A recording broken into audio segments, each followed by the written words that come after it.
Well met, warriors of light. I hope you're taking care of yourself today and conquered many boss battles.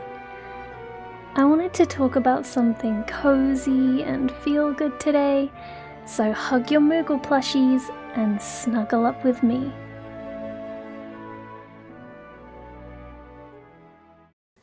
I'm the sort of player who is very emotionally attached to the games that I enjoy most, and one aspect of that is finding places in games that I could call home. Places in the game that I could see myself living in and making a life there.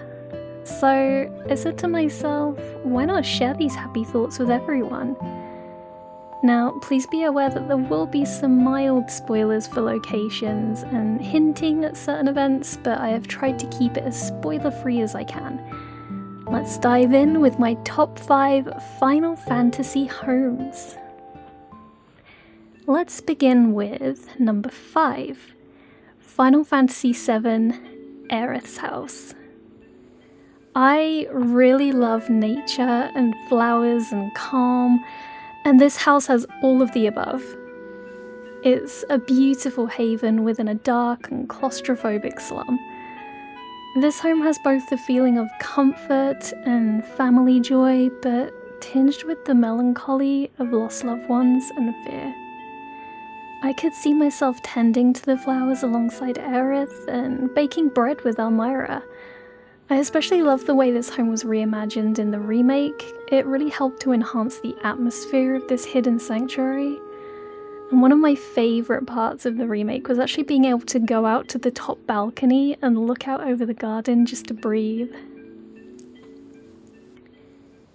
Number 4, Final Fantasy XIV, the Shroud Honey Yard. I know this might be a bit of a unique one, but I adore the serene and peaceful atmosphere of the Black Shroud. The track Serenity still holds the top place in my favourite Final Fantasy XIV zone music. It reminds me of when I was still a Sprout adventurer and how huge the world seemed. But there's this lovely little cabin in the East Shroud which is so quaint and hidden away in the trees, and I would love to sit on that tiny porch and paint or have a cup of tea with a freshly baked cake slice. I also love that it has these little hanging ornaments, like little herbs and such outside.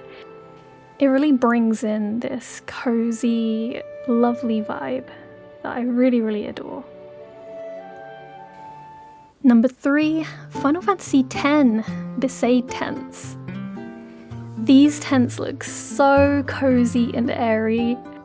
I could absolutely take a nap here while listening to the ocean waves. Maybe Waka will finally feed me afterwards. Final Fantasy X is such an emotional roller coaster, but I love that I can always come back here to enjoy the brightness of the sunshine, the simple life of this village. It's tucked away among palm trees and salty sea air, but it doesn't feel like it's an overwhelmingly hot place. And I feel like I could definitely relax by the beach with a parasol and just read a book for a while, listen to the gentle lapping of the waves. Ah, so nice. Just make sure you're fully prepared when you do return. Number 2, Final Fantasy IX, Black Mage Village Item Shop. I know this is technically a shop, but I just love these little tree homes. If I owned this, I'd change the shop layout to a cozy living room with a sofa and plushies and books. I very much appreciate the ladder going up to the tiny bedroom with an opening to the roofs. It's got this really airy and natural vibe, though I probably not appreciate the spiders coming in. I always loved that the Black Mage Village is deeply hidden within a forest, and it even has this barrier to stop unwanted strangers coming in. That's my kind of home security.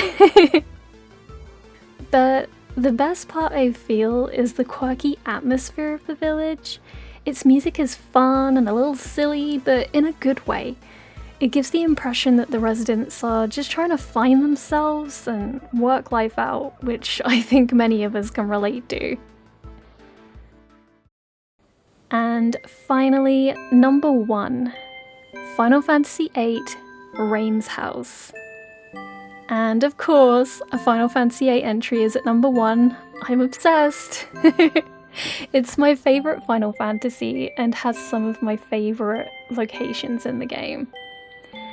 I adore Windhill so much. It's got beautiful flowers everywhere and very gentle music. But Rain's home upstairs from the pub has this really relaxing, cozy vibe to it, with a small dash of melancholy when you go back to visit later. It just makes you want to sit there for a while and exist.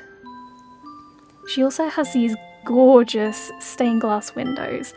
They're not just on the walls, but also the ceiling. So she has this really lovely natural light coming in all the time, but with privacy.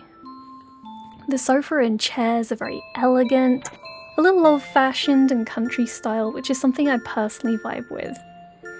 On the map, it's actually located near a beach, which is funny to me because the village itself is more a country village than like a port town. But the first word that comes to mind with Windhill is memories.